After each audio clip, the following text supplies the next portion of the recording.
Asia cup schedule के मामलात तय, फाइनल को बारिश से बचाने के लिए रिजर्व डे मुख्तस। एशियन क्रिकेट काउंसिल (ACC) अगले माह पाकिस्तान और श्रीलंका में होने वाले एशिया कप के शेड्यूल का ऐलान कल करेगा।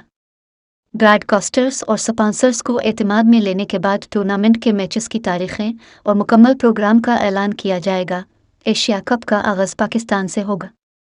एशिया कप PCB के जानिब से पेश करदा हाइब्रिड मॉडल के तहत हो रहा है, जिसके इब्तदाई 4 मैचेस पाकिस्तान में जबकि बाकी 9 मैचेस श्रीलंका में होंगे। अब ज़राए का कहना है कि दुबई में होने वाली मीटिंग में ये फैसला हो गया है कि पाकिस्तान के चारों मैच लाहौर और मुल्तान में होंगे।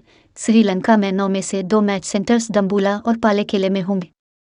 ज़राए का कहना है कि इजलास में तय पाया है कि फ़ाइनल को बारिश से बचाने के लिए रिजर्व डे रखा गया है। एशिया कप पाकिस्तान में 29 अगस्त से शुरू होगा, जो 17 सितंबर तक खेला जाएगा।